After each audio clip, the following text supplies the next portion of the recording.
Okay, here we got a question from Canada. Ahmed says, here in Canada, they are starting to restrict palm fat, and luckily, with good quality corn sides we've had this year, we didn't have to take a hit in energy. Interesting, Ahmed, rather. You are exactly right. There is some big discussions going on, not only in Canada but in Europe, as far as palm oil. And the reason they're raising it is because the butter becomes harder. And talking with Dr. Dave Barbano from Cornell University, he said that it is a possibility. In other words, when you have a saturated fatty acid, that will make that butter harder as far as that goes.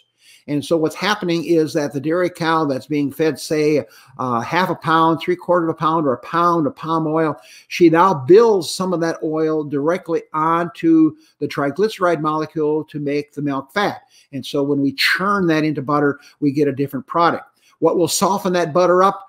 Dr. Bano indicates short-chain fatty acids, which basically are synthesized in the rumen, and basically unsaturated long-chain fatty acids, C18-2, linoleic, and linolenic fatty acids, C18-3. That will soften that. In fact, he said that if your milk fat was all made with 18-2, 18-3, it would be a liquid. It would be an actual liquid. It would not be. It would not take the face of a butter.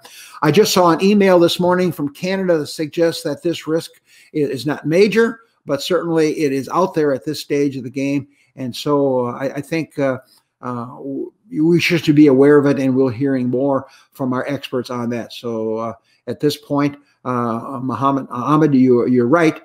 You've got high quality corn silage. You don't have to worry quite as much as energy, but be well aware that when we get cows over 70 pounds of milk, I'm recommending to add supplemental fat to the diet, or oil. That could be a pound from soybeans, or from fuzzy cottonseed, or something like that. Here in the U.S., I could do another half pound from tallow.